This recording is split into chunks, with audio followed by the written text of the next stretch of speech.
자리에 앉으셔서 함께 말씀 보겠습니다. 같이 보실 말씀은 창세기 35장입니다.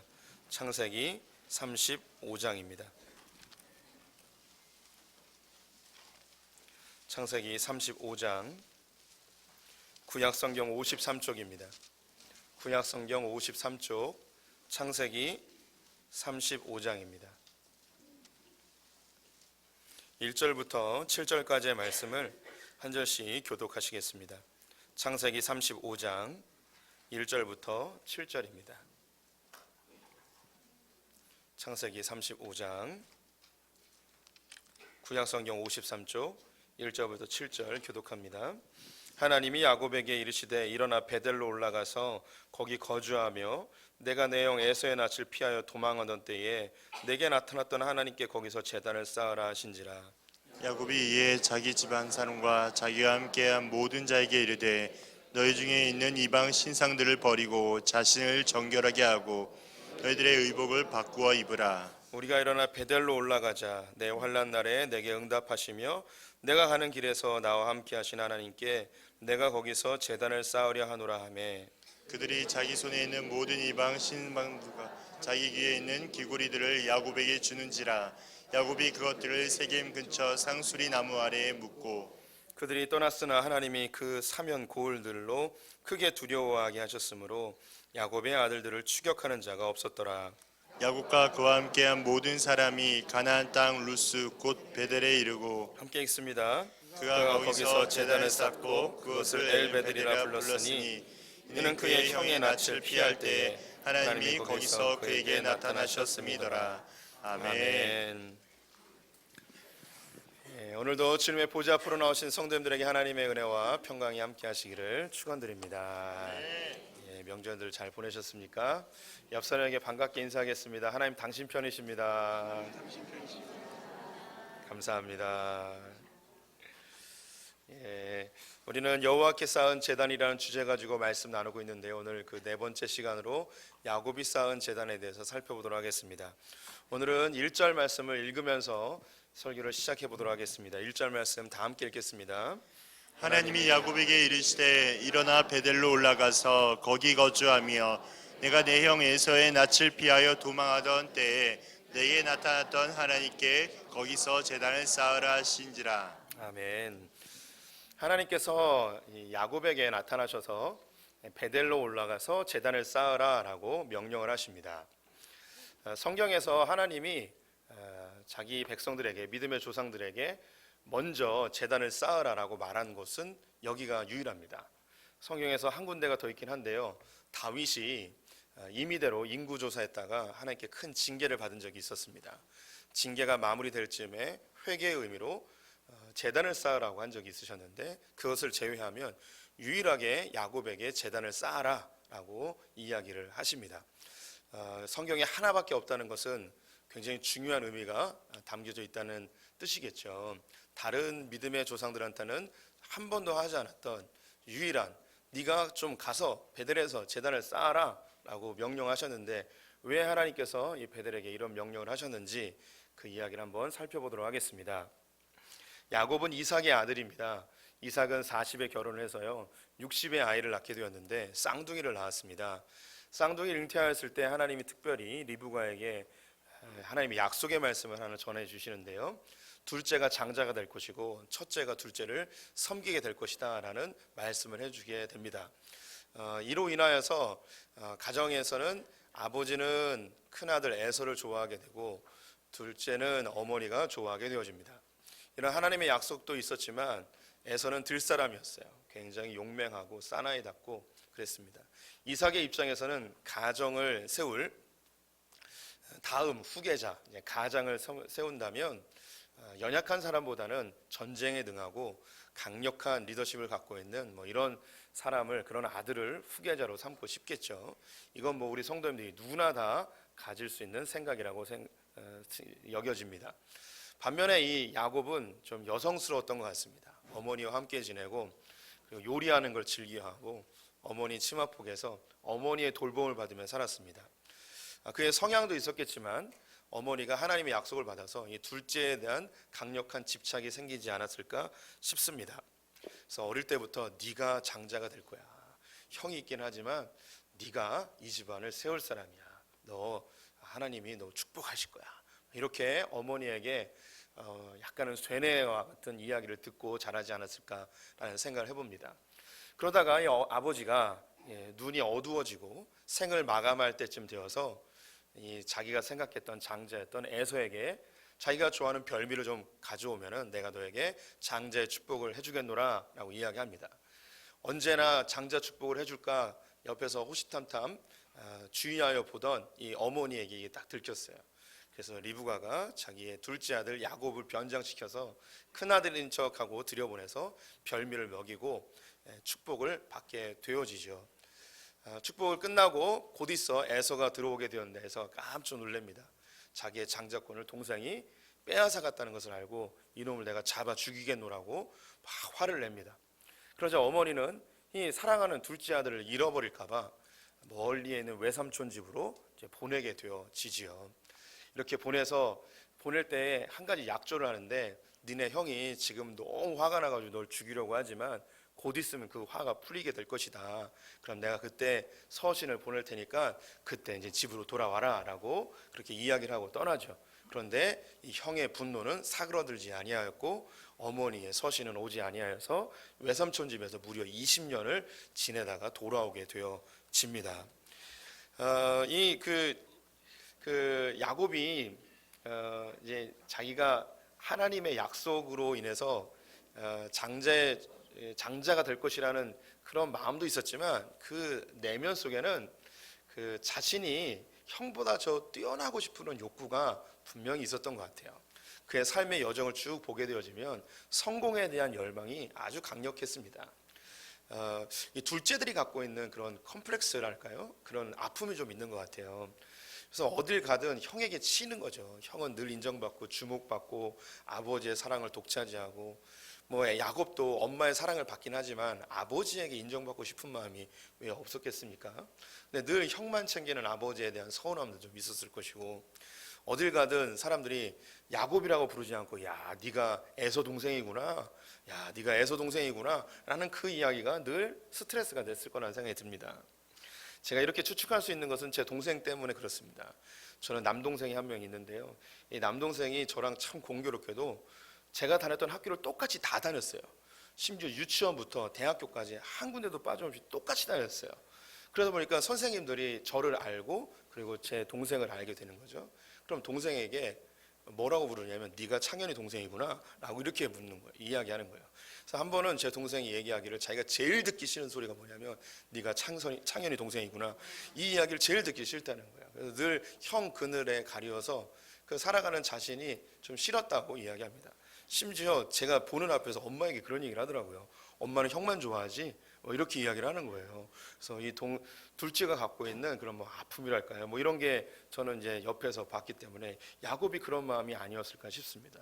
그래서 형보다 더 뛰어내지고 싶고 형보다 더 앞서가고 싶고 형을 이기고 싶어하는 마음이 그 안에 있는데 하나님이 자신을 장자로 세우셨다는 그런 약속의 말씀과 결합되어져서 불법을 행할서라도 장자가 되고 싶어하는 그런 욕구가 그대로 발현이 되지 않았는가 싶습니다. 이때 이제 떠나게 되어지는데요. 떠나는 길에 고향을 떠나서 먼 곳으로 가는 게 굉장히 두렵겠죠. 지금처럼 뭐 이제 지도가 있거나 대중교통이 있는 게 아니고 그냥 걸어서 가야 되는 거예요. 그러니까 한밤에 그냥 도망 나와가지고요. 뭐 챙기지도 못하고 그냥 나왔습니다. 길가에서 이제 잠을 자게 되어지는데 하루길쯤 가게 되면 밤이 되는 곳이 이제 베델이라는 곳이에요. 옛날에는 이름이 루스였는데 거기서 이제 돌베개를 재고 이제 잠을 자게 됩니다. 굉장히 두렵고 어쩌면 하나님께 뭐 기도하는 마음으로 이제 있다가 이제 잠이 피곤하여서 들게 되었겠죠. 근데 그때 이제 꿈을 꿔요. 아주 생생한 꿈을 꾸는데 하나님께서 이 야곱에게 나타나셔가지고 약속의 말씀을 해줍니다. 너 걱정하지 마라. 네가 반드시 이 땅에 돌아오게 될 것이고 내가 널 향한 계획을 완성할 것이고 또 네가 어딜 가든지 내가 너와 동행해 줄 것이다 라고 약속의 말씀을 해줘요. 이 꿈을 너무 생생한 꿈을 꿔가지고 깜짝 놀라가지고 깹니다. 그리고 거기에다가 자기가 베고 잤던 돌을 몇 개 싸가지고 약식 제단을 만들어놔요. 그리고 자기가 가져왔던 기름을 거기다 붓고서 거기서 이제 하나님 여기 정말 하나님이 계셨군요. 내가 우리 집에만 있는 줄 알았는데 어딜 가든지 주님 함께 계시는군요. 하면서 하나님께 감사하면서 이제 간단하게 예배를 드리죠. 그리고 거기에 이름을 루스에서 이름을 바꿉니다. 베델이라고 이름을 바꿔요. 베델의 뜻은 하나님의 집이라는 뜻입니다. 벳이 집이라는 거고요. 엘이 하나님이라는 뜻이에요. 그래서 하나님의 집, 여기가 하나님이 계신 곳이군요. 하나님의 집이군요. 하면서 거기다 이 제단을 쌓게 되어집니다. 그러면서 이제 길을 떠나요. 담대하게 하나님이 함께 하신다 하시니까 내가 반드시 돌아온다 하시니까 떠나죠. 떠나면서 하나님께 이제 약속 서원 기도를 하나 하게 되는데요. 28장 21절 22절 말씀 같이 읽어보도록 하겠습니다. 내가 평안히 아버지 집으로 돌아가게 하시오면 여호와께서 나의 하나님이 되실 것이요 내가 기둥으로 세운 이 돌이 하나님의 집이 될 것이요 하나님께서 내게 주신 모든 것에서 10분의 1을 내가 반드시 하나님께 드리겠나이다 하였더라. 하나님, 내가 편안하게 다시 돌아오게 되어지면 이곳에서 하나님께 제단을 쌓고 제가 번 돈의 10분의 1을 주님께 다 제물로 드리겠습니다 라고 하면서 하나님께 서원 기도를 하게 됩니다. 내가 안전하게 돌아올 수 있게 해달라는 그런 마음이죠. 우리 이 야곱을 보면요, 우리 성도님들이 성경을 읽으실 때에 우리 기독교인의 모습하고 매우 흡사한 것을 보게 됩니다. 이제 저의 모습이기도 하고 우리 성도님들의 모습이기도 하죠. 우리 성도님들이 어떻게 신앙생활을 하게 되셨는지는 저는 다 알지 못합니다. 각양 여러 루트들을 통해서 신앙생활을 하게 됐겠죠. 모태신앙도 있을 것이고 또 중간에 어린 시절부터 주일학교 때부터 다닌 분들도 있고 또 장성화에서 다니는 분들도 있고 뭐 여러 이제 그 상황 속에서 예수를 믿게 되어집니다. 그런데 이제 주일마다 예배를 드리고 내가 기독교인으로 살아가겠다라고 결정을 하고 이제 규칙적으로 예배를 드릴 때에는 우리 마음속에 하나님이 주시는 어떤 약속의 말씀이 있어요. 내가 너를 축복의 통로로 삼을 것이다. 네가 복의 근원이 될 것이다. 너는 특별하단다. 내가 너를 위한 목적을 이룰 것이다. 이런 약속의 말씀을 설교자를 통해서 듣기도 하고 성경을 통해서 듣기도 하고 또 하나님과의 기도 속에서 이런 체험적으로 하나님의 약속을 이제 받기도 합니다. 그러면서 내가 그 주님 잘 믿으면 이렇게 그 풍성해지고 부유해지고 성공하고 이렇게 했구나라는 그런 기대감을 가지고 신앙생활을 이제 입문하게 되어지죠. 근데 하나님의 이런 약속도 있긴 하였지만 우리의 마음속에 있는 그런 욕구도 있어요. 높아지고 싶은 마음, 많이 돈을 벌고 싶은 마음, 유명해지고 싶은 마음, 인정받고 싶은 마음, 사랑받고 싶은 마음, 이런 마음이 이게 결합이 되어져서 하나님이 나를 축복해 주신다는 그런 마음과 더불어서 야, 하나님 잘 믿으면 내가 뭔가 괜찮은 사람이 되겠구나, 그런 기대감이 우리 안에 막 있어요. 그래서 이런 열정적으로 이제 하나님 앞에 첫 발을 내딛게 되어지면 자연스럽게 하나님께 뭐라고 기도하냐면 하나님, 내가 성공하게 되어지면 하나님께 이러이러한 것을 하겠습니다. 하나님, 내가 높아지게 되면 내가 주의 나라를 위해서 이제 사용하겠습니다. 주님, 나를 부유하게 해주시면 이러이러한 걸 하겠습니다 하면서 하나님, 나를 이렇게 해주시면 이렇게 하겠습니다라는 그런 서원 기도 비슷한 것들을 대부분 하게 되어지죠. 저도 그런 기도 많이 했습니다. 부유하게 해주시면 뭐 하겠다고, 제가 어느 대학에 붙으면 이런 거 하겠다고, 내가 이렇게 이런 시험에 합격하면 이렇게 하겠다고, 이런 기도들을 많이 하게 됐죠. 이 야곱의 모습이 그러합니다. 그렇게 이제 신앙생활을 하게 되면서 이제 20년 동안 라반의 집, 외삼촌의 집에서 생활을 하게 됩니다. 여기서 이제 그 아주 우여곡절이 많았는데요. 2명의 아내를 얻고 또 2명의 첩을 얻게 됩니다. 11명의 아들과 1명의 딸을 얻게 되어지는데요. 결혼을 이렇게 여러 번 하고 싶어서 했던 게 아니에요. 그 자기의 외삼촌이 사기를 쳐가지고 자기 딸 2명을 다 맡겨버리고요. 이 딸 둘이 또 사이가 무척 안 좋아요. 그래가지고 남편의 사랑을 독차지하기 위해서 자기의 여종까지도 몸종으로 주면서 자기의 사랑을 막 독차지하려고 집안이 막 이렇게 어수선했던 그런 집이었습니다. 그러면서 이제 그 좀 양떼들도 얻고 막 이렇게 하게 됐습니다. 거기서 20년을 살게 되는데 어머니가 서신을 보내서 이제 돌아오게 때를 기다리고 있었는데 도통 연락이 안 오는 거예요. 그럼 그 야곱의 마음속에 아직 형이 화를 풀지 않았구나, 그런 두려움이 여전히 있었겠죠. 그런데 이곳에서는 더 이상 살고 싶지 않은 거예요. 왜냐하면 이 라반이라는 이 외삼촌이 너무 질이 안 좋아요. 이 조카를 계속 이용해 먹는 거예요. 그래서 여기 지긋지긋해서 좀 나가고 싶은 마음이 너무 간절한데 집으로 가기는 어려운 거예요. 그래서 이러지도 저러지도 못하는 그런 상황 속에서 하나님이 또 다시 나타나십니다. 네가 여기 계속 있으면 안 된다. 이제 집으로 돌아가자. 가나안 땅으로 가자라고 강력하게 하나님이 메시지를 전달해 주시죠. 이 모습도 우리랑 좀 비슷해요. 우리가 이제 신앙생활 제대로 하겠노라 하면서 하나님 앞에 뭐 열심히 좀 그 기도 생활도 하고 결심도 하고 이게 살죠. 그래서 부유해지기 위해서 이 어쩔 수 없는 세상 속에서 이제 살게 되어집니다. 세상 속에서 이리 휘청 저리 휘청 사기도 당하고 또 속기도 하고 내가 또 속이기도 하고 이래저래 하면서 그냥 우여곡절 속에서 어느 정도 또 좀 재산도 좀 모으고 좀 그 삶에 좀 여유도 좀 찾긴 했어요. 근데 그 마음속에 어떤 마음이 여기 계속 살고 싶진 않은 거예요. 내가 다니는 직장에 계속 다니고 싶진 않은 거예요. 내가 하고 있는 이 일을 계속 하고 싶진 않은 거예요. 내가 이 지긋지긋한 세상에서 더 이상 이렇게 살고 싶은 마음은 없는 거예요. 근데 또 그 마음속에 또 하나님께로 또 돌아가자니 또 이게 또 좀 그런 거예요. 그럼 내가 좋아하던 것도 뭐 포기해야 될 것 같고 하나님이 나에게 갑자기 막 은혜 주셔서 뭐 재산을 다 바치고 선교지로 가라고 그럴까 막 두렵기도 하고 그래서 이러지도 저러지도 못하는 그런 상황이 우리 안에 있습니다. 그때 하나님이 강력하게 우리를 만나 주실 때가 있어요. 너 이러지 말고 전심으로 주님 한번 찾아봐라. 주님께 한번 네가 갖고 있는 이 두려움들을 다 내려놓고 하나님께 한번 나가봐라 하는 그런 강력한 도전을 하실 때가 있어요. 우리 성도님들이 신앙생활하면서 이런 결단의 과정이랄까요? 도약하는 과정들이 있어요. 처음에 주님을 만나서 주님 너무 좋아요. 내가 성공하면 주님에서 이런 거 하겠습니다. 막 이렇게 뭐든지 다 드릴 것 같은 그런 결단의 시간이 있어요. 처음에 그 사랑을 처음 느꼈을 때 그 마음.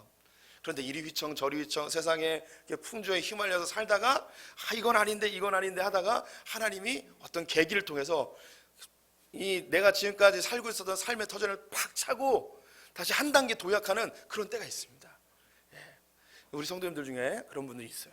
잘 다니던 직장을 때려치고 어디로 가버린다든가 갑자기 내가 그 회사 다니다가 갑자기 신학교를 가는 사람도 있고요. 또 그 직장 다니다가 사업을 하시는 분도 있고 또 내가 뭔가 하나님 앞에 저는 새로운 삶을 도전해 봐야겠다 해서 새벽 기도나 혹은 말씀을 열심히 보거나 이런 분들이 있어요.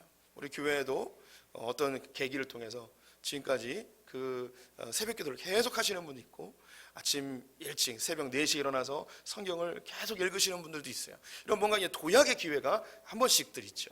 야곱에게 하나님이 딱 나타나서는 이제 고향으로 돌아가라 라고 이야기하게 됩니다. 고향으로 돌아가기 위해서 약복강을 건너야 되는데요. 자기의 가족들과 가축들은 다 약복강을 건넵니다. 그런데 이 야곱은 못 건너는 거예요. 왜냐하면 형이 자기를 잡으러 오기 때문이죠. 400명의 군사를 이끌고 이 동생을 잡아 죽이겠노라고 막 달려오고 있었습니다.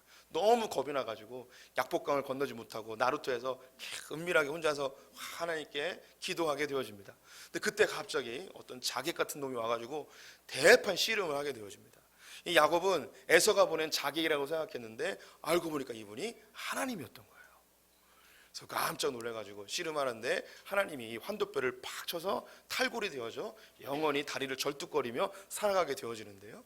이것은 지금까지 야곱이 나의 힘으로 살던 것을 하나님이 치심으로 너는 아무런 힘도 없다. 이 환도뼈는 생명을 보관하고 있는 이 허리 부분이에요. 그래서 죽었다는 의미예요. 넌 이제 죽었어 라고 하면서 그가 꼬꾸러져서 이 하나님의 다리를 붙들고 나에게 축복하지 아니하시며 내가 보내지 않겠습니다 라고 이야기합니다. 근데 축복해달라고 그랬는데 이상한 질문을 하십니다. 32장 27절 28절 말씀 같이 읽어보겠습니다. 그 사람이 그에게 이르되 내 이름이 무엇이냐? 그가 이르되 야곱이니이다. 그가 이르되 내 이름을 다시는 야곱이라 부를 것이 아니요 이스라엘이라 부를 것이니 이는 내가 하나님과 및 사람들과 겨루어 이겼음이니라. 축복해 주지 아니하면 안 보내겠다고 이야기했는데 그 하나님이 뭐라 이야기하냐면 축복은 안 해주시고 네 이름이 뭐냐라고 묻습니다. 그래서 제 이름은 야곱입니다. 야곱의 뜻은 사기꾼이라는 뜻이에요. 발 뒤꿈치를 잡는 자라는 뜻이죠. 그래서 지금까지 너는 사람과 그리고 및 하나님과 더불어 싸우던 자였다라고 이야기합니다. 너는 지금까지 네 인생의 성공을 위해서 네가 더 높아지기 위해서 경쟁에서 우위를 차지하기 위하여 사람과 겨루었던 자였다. 아버지도 속이고 형도 속이고 외삼촌과 경쟁하면서 어떻게든 더 많이 재산을 얻기 위해서 그렇게 고분분투하던 자였다. 넌 또한 하나님과도 싸웠던 자였다. 하나님께 순종하거나 하나님의 뜻을 구하는 것이 아니라 하나님을 조종하고 하나님을 이용하려 했던 하나님과 겨루던 자였다. 이제 너의 이름을 이스라엘이라 하겠다. 이스라엘의 뜻은요, 성경에 보면 하나님과 겨루어 이기다라고 번역되어 있는데 더 정확한 의미는 뭐냐면 하나님이 싸우시다라는 뜻이에요. 여기서 조금 더 의미를 가미하면 하나님이 대신하여 싸우신다라는 의미입니다. 이것을 야곱이 딱 듣고 그 마음에 하나님이시구나라는 강력한 그런 내적 확신이 들게 되어집니다. 이제 내가 나의 힘으로 열심히 살아왔지만 버겁고 힘든 내 삶을 하나님이 나를 대신하여 싸워주신다라는 이 말에 마음에 갑자기 확신과 담대함이 생기게 되어지죠. 그래서 그곳의 이름을 분이엘이라고 짓습니다. 하나님의 얼굴을 봤다는 것이죠. 그의 삶이 바뀌어버립니다. 그의 태도가 바뀌어요. 이전에는 맨 뒤에 숨어 있었던 야곱이 맨 앞으로 가서 에서를 만나기로 결심을 하게 됩니다. 근데 놀라운 일이 벌어집니다. 400명의 군사를 데리고 야곱을 죽이러 달려오던 에서가 야곱을 보더니 갑자기 달려와 끌어안고 엉엉엉 울기 시작합니다. 어쩌면 이 야곱이 다리를 쩔뚝거리는 모습을 보면서 그 안에 긍휼의 마음, 동정심이 생겨서 죽이고자 했던 마음이 사그러졌는지 모르겠지만 그들 가운데 엄청난 화해의 역사가 일어나게 되어집니다. 방금 전까지 죽이러 왔던 이 에서의 마음이 바뀌어버린 거죠. 야곱이 여기서 큰 충격을 받죠. 엄청난 체험을 하게 되는 거예요. 400명의 군사를 데리고 나를 죽이러 오던 이 에서 형님이 갑자기 하룻밤 사이에 그 마음이 바뀌어져서 화해가 일어나는 것을 보고 하나님이 날 대신하여 싸우신다는 이 표현이 실제가 된 거예요. 아, 정말 날 위해 싸우시는구나. 주님께서 날 대신하여 싸워주시는구나. 이런 확신이 들어서 그가 거기에 제단을 쌓게 되는데요. 33장 18절에서 20절 말씀 같이 읽어보겠습니다. 야곱이 바다나름에서부터 평안히 가나안 땅 세겜 성읍에 이르러 그 성읍 앞에 장막을 치고 그가 장막을 친 밭을 세겜의 아버지 하물의 아들들의 손에서 베크시타에 샀으며 거기에 제단을 쌓고 그 이름을 에렐로 에이스라고 불렀더라. 야곱이 가나안 땅에 돌아왔습니다. 에서와 강력한 화해를 경험하고 세겜 땅 근처에 밭을 하나 사서 거기에 제단을 쌓고 이 제단의 이름을 에렐로의 이스라엘이라고 하였습니다. 에렐로의 이스라엘은 하나님, 이스라엘의 하나님이란 뜻이에요. 이스라엘을 풀어버리면 하나님, 나를 대신하여 싸우시는 하나님. 의미를 다시 풀면은 하나님, 정말 나를 대신하여 싸우시는 하나님 맞으시군요 라는 의미였어요. 에서에 대한 두려움으로 벌벌 떨었는데 하나님께서 에서의 마음을 확 바꿔주시는 것을 보면서 하나님, 정말 날 대신하여 싸우시는군요 하며 강력한 체험 속에서 거기에 제단을 쌓고 하나님께 예배를 드리게 되어집니다. 우리가 보통 지금까지 믿음의 선배들이 제단을 쌓고 예배를 드리면 거기에 이제 무슨 현상이 일어나냐면 하나님이 나타나거든요. 그렇죠? 지금까지 계속 나왔던 게 그렇죠. 그런데 이 야곱이 여기서 제단을 쌓았는데 하나님이 등장하지 않아요. 하나님이 안 등장해요. 하나님, 나를 위해서 대신 싸우신 하나님 감사합니다. 에서의 마음을 바꿔주시니 감사합니다. 이제 가나안 땅에 왔으니 여기서 제가 하나님 섬기면서 잘 살겠습니다라고 제단을 쌓았는데 하나님이 안 나타나는 거예요. 여기서 이 예배가 뭔가 잘못됐어요. 뭐가 잘못됐을까요? 이미 눈치를 채신 분이 있을 것 같은데 이 야곱이요, 가나안 땅을 떠날 때 하나님께 뭐라고 기도했냐면 하나님, 내가 안전하게 돌아오면 여기서 하나님께 제단을 쌓고 예배를 드리겠습니다 라고 했습니다. 근데 그곳이 어디였냐면 베델이었어요. 베델. 근데 지금 야곱이 제단을 쌓은 곳이 어디였냐면 세겜이라는 곳이었습니다. 지도를 보여드리면 이 세겜과 베델이 이 정도 이제 차이가 있게 돼요. 이제 뭐 지도상에서 좀 멀어 보이긴 하겠지만 걸으면 한 반나절이면 갈 수 있는 그런 거리입니다. 세겜에다 자리를 잡게 되어집니다. 거기에다가 돈을 주고 땅까지 사요.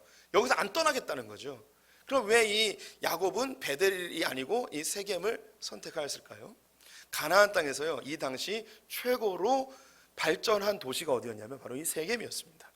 그래서 세겜 옆에다가 자리를 잡으면 세겜에 있는 사람들과 상거래도 하게 되어지고 위아래로 교육을 하면서 부유할 수 있는 좋은 조건을 갖고 있는 곳이 바로 세겜이었어요.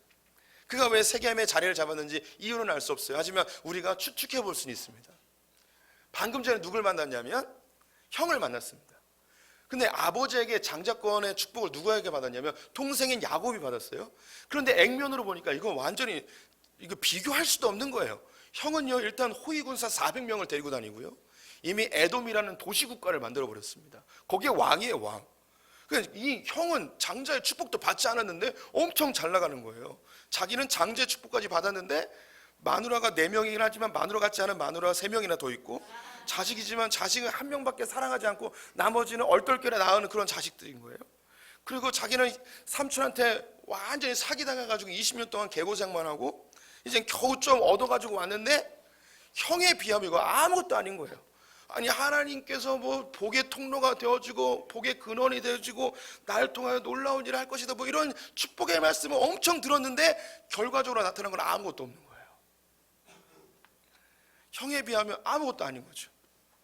그래서 그의 마음속에 형을 이기고 싶은 그 마음이 다시 막 부릴 때 일어납니다. 형을 안 볼 때는 그런 마음이 없었는데 형을 보고 나니까 형과 경쟁하는 마음이 또 일어나는 거예요. 더 잘 살고 싶고 더 부유해지고 싶고 더 잘 되고 싶은 마음이 있는 거죠. 우리도 신앙생활 하다 보면요 그런 마음이 들어요. 내가 주님만 바라보며 살겠습니다. 기도하며 살겠습니다. 정말 하늘만 바라보고 살겠습니다. 이렇게 사는데 오랜만에 만난 친구 예수도 안 믿는데 너무 잘 나가는 거야. 네. 또 오랜만에 만난 명절이라 친척인데 친척 예수 안 믿는데 뭐 전보로 다니는데 요번에 용한 점쟁이한테 가가지고 막 땅이 몇 배로 늘어났다는 거예요. 이런 얘기 들으면 막 열받는 거죠. 그래서 내가 믿는 하나님은 무언가 막 이런 생각이 막 드는 거예요. 제 동생이랑 이제 명절에 만났습니다. 동생이 사진 하나 보여주더라고요. 그 핸드폰에 찍힌 사진. 거기에 되게 좋은 외제차가 슈퍼카가 있었어요.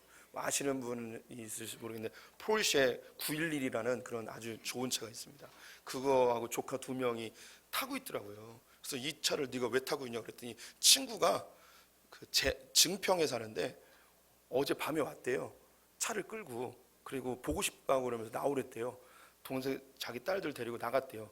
나갔는데 왜 왔냐면 증평에서 차를 타고 1시간 반 동안 몰고 왔어요. 왜 왔을까요? 차 자랑하려고. 차 자랑하려고. 그래서 그 차 태워가지고 한 바퀴 동네 한 바퀴 돌고 다시 내려주고 아니 그렇게 왔으면 용돈이라도 줘야 되는데 그냥 가더래요. 와 너무 열받아가지고. 근데 이 친구가 그 차만 있는 게 아니에요. 그 부인은 그 벤츠 S63이라고 S63 AMG라고 별걸 다 얘기하네. 뭐 이런 되게 좋은 차 있어요. 그것도 막 2억 넘고 그런 차고 자기도 뭐 또 차가 3대나 있는데 자랑하러 온 거예요. 예수도 안 믿는 놈이. 그래가지고 막 열받아가지고 그래서 저한테 물어보더라고요. 그 친구가 왜 온 거 같냐고. 목사로서 좀 얘기 좀 해달라고. 얘기해줬죠. 목사로서 자랑하러 왔다고. 그래서 어떻게 하면 되냐. 박수 쳐주면 된다고. 네. 그럼 된다고. 네. 그런 거예요. 우리 성도님들 그런 거 있잖아요. 야곱이 그런 마음이 들었던 것 같아요. 써있지 않지만 우리는 충분히 우리가 같은 인간으로서 그런 마음이 드는 거예요. 그래서 세겜에 정착을 해요. 여기서 내가 돈 제대로 벌어가지고 형 앞에서 내가 떵떵거리면서 내가 한번 어깨 쫙 한번 펴보겠다. 그런데 여기서 문제가 생깁니다. 여기서 한 10여 년 동안 살게 되는데요. 그의 딸이 한 명 있었어요. 디나라고. 그런데 이 세겜의 이 도성에 오고 가면서 세겜에 있는 이 그 왕자가 이 여자를 보고 눈이 확 횟가닥했습니다. 좀 피부색도 다르고 외국에서 왔으니까 좀 다르고 그럴 거 아니에요. 그러니까 이게 눈에 확 띄니까 이게 흠모하는 마음이 든 거예요. 눈이 맞아버렸어요. 근데 이 세겜의 왕자가 이 연모하는 마음이 너무 강력해가지고 정식 결혼을 하기 전에 욕을 보이게 됩니다. 이걸 알게 된 이 야곱이 깜짝 놀라가지고 너무 충격을 받은 거예요. 그런데 이미 일은 벌어졌는데 믿지 않는 사람과 결혼시키는 것이 좀 부담이 되긴 하였지만 그래도 결혼을 시켜야만 이 딸이 안전하게 될 거라고 생각해서 결혼을 결정합니다. 근데 그 오라비들이 가만히 있질 않는 거예요. 어떻게 믿지 않는 사람하고 결혼시키냐고. 그런데 믿지 않는 사람과 결혼시킨 것보다 자기 동생을 욕보였다는 그 분노의 마음에 복수를 해야겠다는 그런 마음이 생겼던 거죠. 그래서 이 세겜의 왕제에게 이야기를 합니다. 우리 이스라엘 족속은 다 할례를 행한다. 남자들은. 우리랑 결혼을 하려면 세겜에 있는 모든 남자들이 다 할례를 행해라. 그래서 이 왕자가 이 여자에게 이제 눈이 헷가닥했으니까 모든 남성들을 다 할례를 시켜버립니다. 그리고 할례를 시키면 며칠 동안 이제 움직이지 못하잖아요. 시므온과 레이가 칼을 들고 들어가가지고 움직이지 못하는 이 남정네들을 다 죽여버렸어요. 그러니까 이 야곱이 또 엄청 충격을 받은 거죠. 자기 아들들이 살인마로 다 바뀌어버린 거예요. 근데 이것도 충격이었지만 그 당시에는요 동맹 국가들이 있었어요.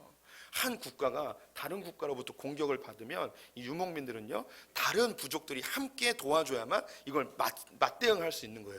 그래서 내가 공격받을 때 주변에 있는 다른 동맹 국가들이 도와주는 것이 보이지 않는 이 규율과 같은 것이었습니다. 근데 세겜 땅이 공격을 받은 거예요. 그럼 주변에 있는 다른 국가들이 다 몰려와 가지고 이 이스라엘 야곱의 족속을 완전히 진멸시킬 수 있는 상황이 돼버린 거예요. 아들들은 살인마로 바뀌었죠. 자기 딸은 겁탈을 당했죠. 이제 다른 족속들로 인해서 자기는 완전히 죽을 수밖에 없는 그런 엄청난 위기의 상황이 딱 되었는데, 그때에 하나님이 35장에 나타나서 너 일어나서 베델로 내려가 제단을 쌓아라 라고 하십니다.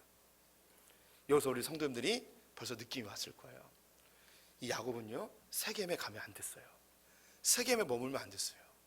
베델로 다시 갔어야 돼요.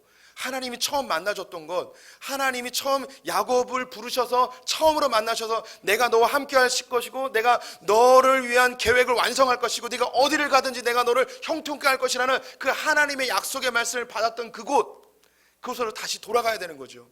그런데 이 야곱은 그 땅에서 잘 먹고 잘 살고 자식들을 어떻게 하면 더 시집잘가 잘 보낼 것인가, 여기에 취해서, 즉 이 땅에서 어떻게 하면 더 성공할 것인지 더 높아질 것인지 여기에 집중하여서 하나님께서 자기를 부르신 그 본질을 잃어버린 거예요. 그 신앙의 첫 자리를 잊어버린 거죠. 우리가 흔히 사용하는 첫사랑을 잃어버리고 자기가 원하는 육체의 정욕과 안목의 정욕과 이생의 자랑을 쫓아서 세겜에 머물다가 감당할 수 없는 엄청난 사건을 만나게 되어집니다. 우리 성도님들 중에서도 이런 분들이 있을 수 있어요. 그리고 크고 작게 그런 마음들이 들 수 있습니다. 우리 성도님들이 사업이 막 다 잘 되고 뭐 인생이 막 잘 풀리고 막 그러잖아요. 처음에는 주님께 막 기도하면서 주님 나 좀 도와주십시오 기도하면서 사업을 시작하고 인생을 이렇게 설계해 나가요. 근데 좀 편안해지고 잘 되면 참 신기한 게 성도님들이 하나님하고 조금씩 멀어져요. 기도가 소홀해지고요, 말씀이 귀에 안 들리고요, 예전엔 간절하게 기도하면서 예배 참석하고 찬송하면 눈물도 흘리고 설교하면 아멘 아멘 하는데 어느 순간부터 졸기 시작하고 막 그러는 거예요. 우리 교회는 다 잘 살아요. 그래서 주여, 그래요. 특히 이번 주에는 아무 문제가 없었나 봐요. 성도님들이 간절하지가 않아요, 눈빛이.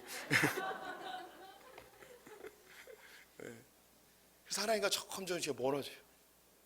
멀어지다가 하나님은요 자기 백성들이 멀어지는 걸 놔두지 못해요. 한번 팍 치세요. 크게도 치실 때가 있고 때로는 작게 치셨는데 빨리 깨닫는 분들도 있죠. 하나님이 크게 치시기 전에 몇 가지 전조 증상들을 보이세요. 그때 눈치를 채야 되는데 눈치를 못 채면 한 대 제대로 맞는 거죠. 자식에게 문제가 생기기도 하고요, 재정에 문제가 생기기도 하고 육체에 문제가 생기기도 하고 예상치 못했던 사고를 당하기도 하고 그렇게 한번 팍 맞습니다. 그럼 그때 하나님이 오늘 야곱에게 말씀하신 것처럼 우리에게 너 베델로 돌아가, 첫사랑 회복해, 네가 주님 만났던 그곳으로 다시 돌아가야지. 이런 강력한 메시지가요 우리의 심령 속에 확 들어박혀요. 여기 구약 성경에 하나님이 나타나셔서 말씀하신다 이런 표현들 있잖아요. 하나님이 진짜 눈에 나타나는 이런 분은 아니에요. 그러니까 우리 성도들이 지금 하나님의 음성을 듣거나 하나님 나를 지도해 주시는 방법과 크게 다르지 않게 구약의 믿음의 조상님들도 그렇게 다루어 주셨던 거라고 생각하시면 돼요. 그래서 이런 큰 사건들이 있으면 내가 주님께 다시 돌아가야지 이런 생각이 확 들어요. 하나님 참 감사한 게 있는데요, 이 야곱이 이렇게 세겜에서 정신 못 차리고 이 땅에서 먹고 마시고 시집가고 장가가는 것에 집중하다가 한 번에 된통 맞잖아요. 하나님이 보호해 주시고 하나님이 지켜주실 수 있었는데 그걸 그냥 허용해 주심으로 큰 사건이 일어났습니다. 그런데 다시 그가 다 짐을 싸고 베델로 돌아가려고 할 때에 하나님이 그를 싹 보호해 주시는 장면이 나옵니다. 5절 말씀 같이 읽어보도록 하겠습니다. 그들이 떠났으나 하나님이 그 사면 고을들로 크게 두려워하게 하셨으므로 야곱의 아들들을 추격하는 자가 없었더라. 동맹국가들이 있다고 그랬죠. 한 국가가 공격을 당하면 주변에 있는 국가들이 다 함께 모여서 이 사람들을 다 진멸해 버리는 거예요. 그런데 하나님께서 이 야곱의 족속이 그의 아들들이 엄청난 짓을 했는데 하나님께서 주변에 있는 다른 동맹국가들의 마음속에 두려움을 주셔가지고 이 공격을 못하는 거예요. 그렇게 하나님이 보호하시는 거예요. 이 사건을 실수하였고 잘못하고 자식들이 큰 실수를 하였지만 하나님이 이것을 합력하여서 선으로 바꿔주시는 그런 하나님의 그 세밀함을 보게 되어집니다. 우리 성도님들도 하나님께 된통 맞을 때가 있어요. 그런데 그때 하나님이 정말 하나님이 그 새가 그 알을 품듯이 자기 새끼를 품듯이 우리를 싹 품어주시는 그런 일을 하나님이 하세요. 정말 차가 완전히 다 전복되져서 폐차에 수신됐는데 그 안에 타고 있는 성도님은 아무런 상처도 받지 않는 그런 일들이 벌어지는 거예요. 그 주변의 상황들이 막 부도의 위기가 있는데 놀랍게 하나님이 주님께 무릎 꿇고 회개할 때 살 길을 싹 내시는 것을 보여주실 때가 있는 거예요. 자식들이 정말 끝까지 가는데 정말 조금 있으면 경찰서에 끌려가는데 그 마지막 순간에 뒤돌아서게 하는 그런 하나님의 보호하심들이 딱 있는 거예요. 이게 하나님께 붙들림 받은 자들이 받는 축복이에요. 이게 정말 신비로운 거예요. 조금만 더 가면 완전히 꼬꾸라지는데 하나님이 거기서 딱 막아주시는, 정신만 차리게 딱 하시는 그런 하나님의 세밀한 손길을 우리 성도님들이 느끼셔야 돼요. 이미 느꼈고요. 저도 그렇게 느끼고 지금까지 살아왔습니다. 야곱이 주변에 있는 동맹 국가들이 자기를 다 공격해 들어올 거라고 생각했는데 베델로 내려가는 그 과정 속에, 반나절을 내려가는 과정 속에 아무런 공격이 없는 걸 보면서 깜짝 놀랍니다. 그리고 그가 원래 가기로 했던 그 베델에 돌아가 거기서 제단을 쌓죠. 6절 7절 말씀 같이 읽어보도록 하겠습니다.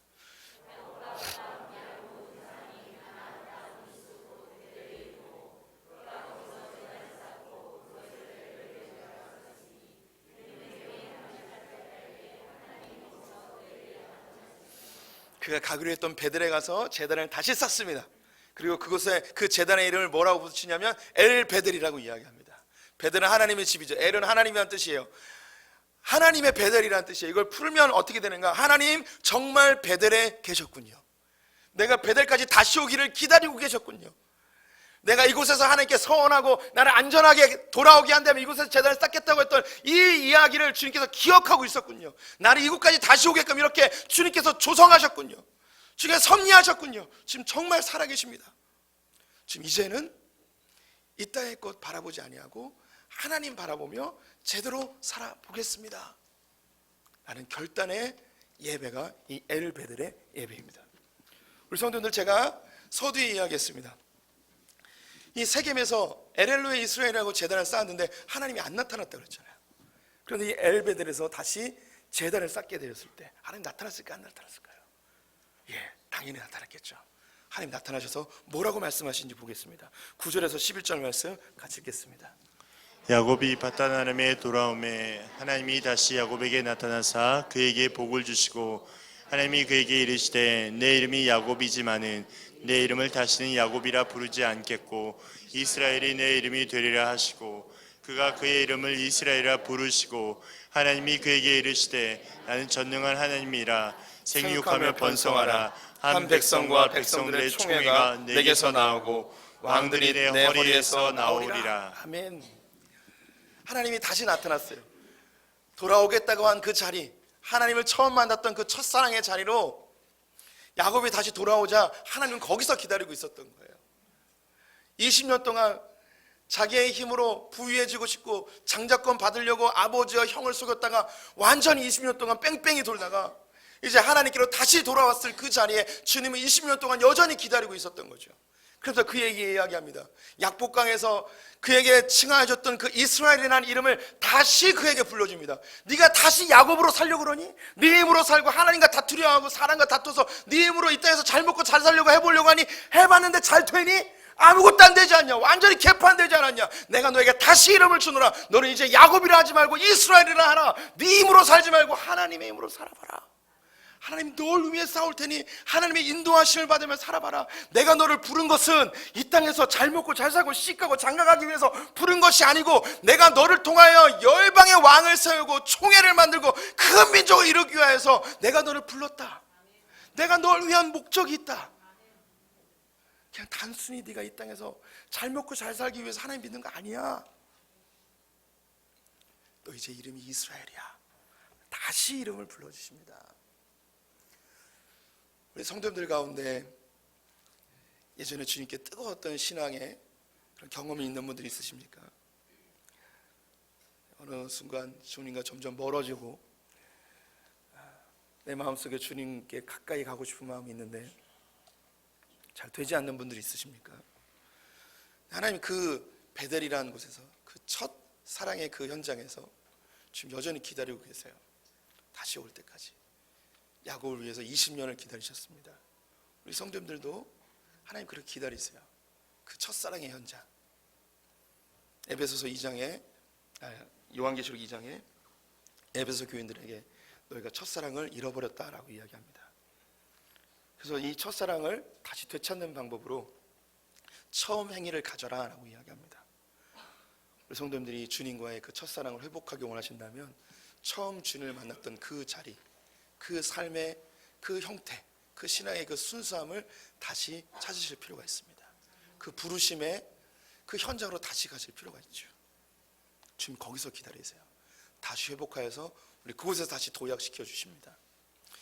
예수님이 이 땅에 오셔서 12명의 제자를 삼으셨습니다. 이 제자들은 예수님이 메시아로 생각하고 예수님 따라다니면 부유해지고 예수님 따라다니면 좌의정 우의정되고 국무총리 되고 자기의 삶은 이제 불행 끝 행복 시작이라고 생각하면서 열심히 따라가죠. 그 중에 제일 열심히 했던 사람이 베드로 수제자였습니다. 그럼 예수님이 나는 곧 죽을 거라고 이야기하자 자기 목숨 걸고 예수님을 지키겠노라고 이야기하고 겟세마네 동산에서 예수님을 잡으러 왔던 대제사장의 종 말구의 귀를 잘라버린 일까지 하였습니다. 그런데 정작 예수님이 재판정에서 끌려가 신분 받으실 때 그가 3번 예수님을 모른다고 저주하며 부인하는 일을 하게 되어지죠. 그 예수님이 자기를 왜 불렀는지 이해를 못했던 거예요. 이 땅에서 잘 먹고 잘 살고 시집가고 장가가는 것 여기에 집중하며 예수님을 이용하고자 하는 마음이 있었죠. 그의 열심히 강력해서 그 누구보다도 더 열심히 주님을 섬기자고 하였지만 그의 내면 속에 있는 욕구는 이 땅에서의 성공이었어요. 이 땅에서 잘 먹고 잘 사는 거죠. 근데 주님이 그것을 다 해체시켜버립니다. 그는 그가 했던 본업으로 돌아가죠. 갈릴리로 어부하러 갑니다. 그런데 놀랍게도 예수님이 처음 베드로를 만났던 그 현장에 다시 가십니다. 그 불렀던 그곳, 내가 너를 사람 남는 어부가 되게 하리라는 그 부르심의 그 현장에서 다시 이 베드로를 부릅니다. 네가 이 사람들보다 나를 더 사랑하느냐? 네, 사랑하는 주 주님께서 하십니다. 그러면 내 양을 먹여라. 내 양을 쳐라. 내가 너를 이 땅에서 잘 먹고 잘 살기 위해서 부른 게 아니고 하나님 나라 이루기 위해서 널 불렀다. 이제 예전에 가졌던 마음 버리고 너를 왜 불렀는지 생각하며 네 인생을 하나님 나라를 향해서 전진해 봤으면 좋겠다 라고 부르십니다. 그래서 그의 이름을 베드로라고, 시몬에서 베드로라고 이야기하죠. 우리 성도님들도 각자의 이름이 있습니다. 하지만 성도님들에게는 이름이 한 가지 더 있습니다. 그 이름은 바로 그리스도인입니다. 우리 성도님들을 이 세상에 하나님께서 건져내셨습니다. 이 땅에서 잘 먹고 잘 사는 그런 삶의 문화가 아닌 하나님 나라를 위해서 부름을 받은 하나님의 백성들이십니다. 우리 인생 가운데 나의 부르심의 그 본질을 잊어버린 분들이 계시다면 내가 어떤 사람인지, 내가 누구인지 다시 한번 생각하는 오늘 하루 되셨으면 좋겠습니다. 저는 목사입니다. 목사로 부름받았습니다. 우리 성도님들은 제가 어떻게 살아야 되는지 그 누구보다도 잘 아십니다. 제 마음속에 여전히 인간적인 욕구와 열망들이 있죠. 그럼 제가 늘 어디로 돌아가야겠습니까? 처음 목사가 됐던 그 현장, 하나님이 나를 목회자로 부르셨던 그 현장, 아골골자 빈들이든 어디든 내가 가겠습니다라고 했던 그 하나님의 부르심 앞에서 내가 어떻게 하면 더 잘되고 더 성공하고 더 유명해지는 이런 인간적인 방법들을 찾는 것이 아니라 하나님의 말씀 앞에 주님이 인도하시는 대로 살아가겠다는 그 결심들을 다시 또 새기고 다시 또 새기는 이 작업을 저는 끊임없이 해야 되는 것이죠. 저만 해야 될까요? 아닙니다. 우리 성도님들도 하셔야 됩니다. 그게 바로 그리스도인으로서 혹은 각자의 부르심의 현장에서 그렇게 하나님 바라보시고 사셔야 되죠. 그곳에서 하나님이 기다리고 계십니다. 기도하겠습니다. 하나님,